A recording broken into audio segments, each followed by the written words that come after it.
Thing is, I've spent my whole life exploring in one way or another.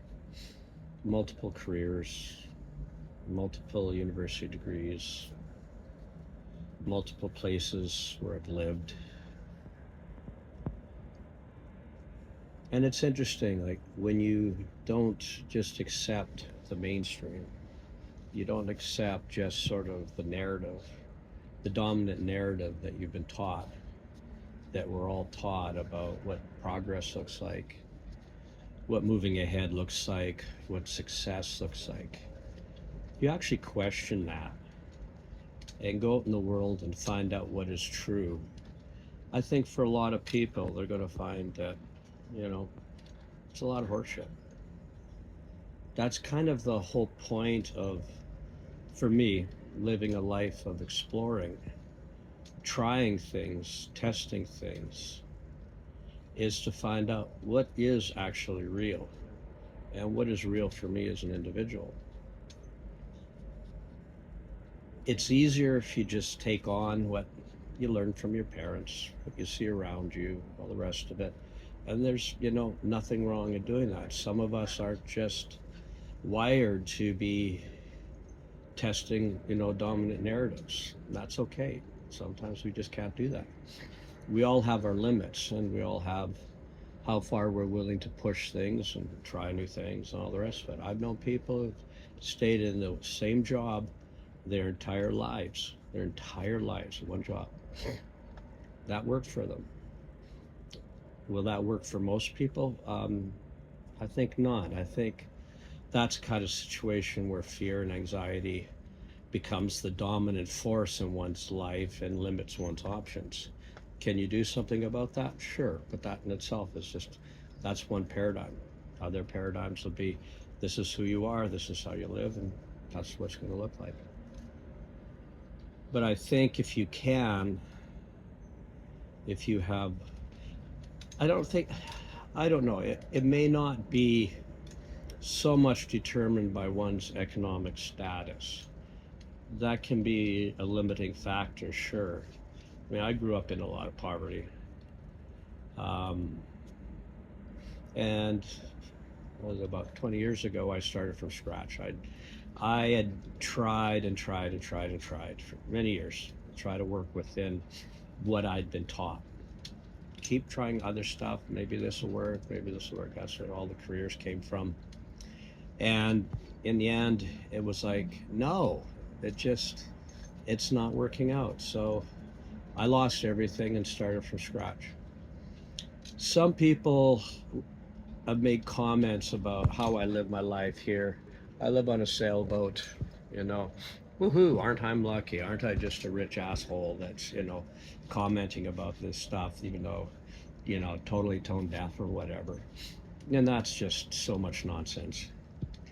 I live aboard because, other than the fact that I love sailing, it's by far the cheapest way to live in an urban environment. Oh my God. If you're lucky enough to find it, oh man, it's like we've, I've sailed up and down the coast for years, and that was part of my exploring, and it was wondrous and wonderful.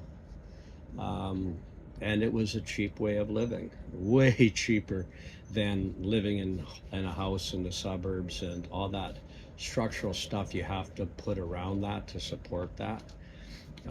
So you could, people here, some people don't even work. They're retired, poor, but they're retired and they're living on very fixed income. There's a boat here, you know, that's a very, very large boat. It's not worth anything, but I know there's a woman who lives aboard, and she's able to make a go of it as a single woman on a big yacht like that because, well, all she's paying is her moorage, and that's it.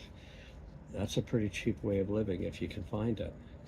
So this isn't me being a hypocrite. This, I lost everything, and I'm glad I did.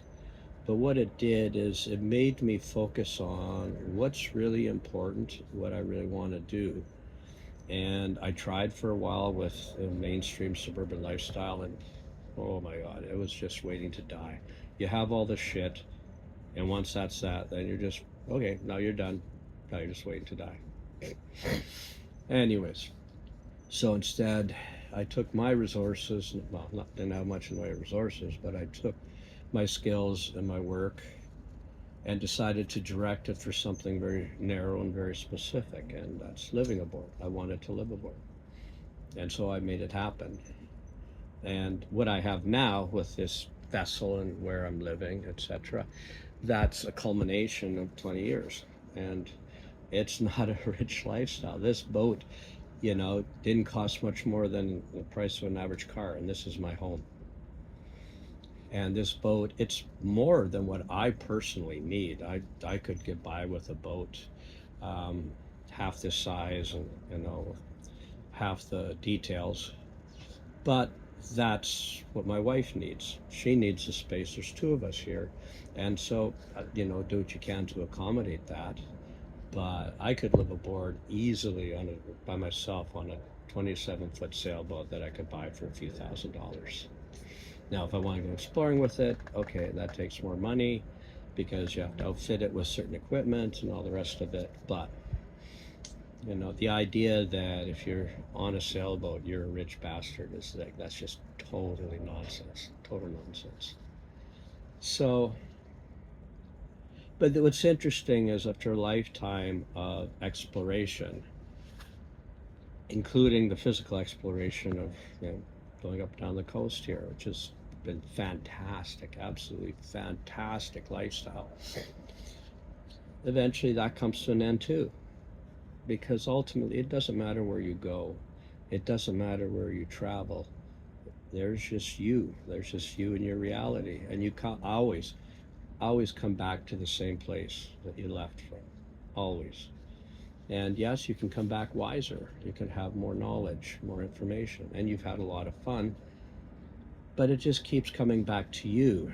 And having that, knowing that, if you know that up front, then it can give you, I think it can give you a lot more individual power, because if you know that heading out, then where you go is probably less important you think, because you're still going to come back and here you are.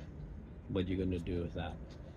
And that's the biggest thing I think that people forget, and people actually need to put so much more of their life effort into is there's just me here now. What does that mean? And what will I do with that, irrespective of everything that's around us right now? Um, yeah. And so I know for me, after everything I've done and everywhere that I've been, that part has never changed. And I suspect that's the way it is for most people.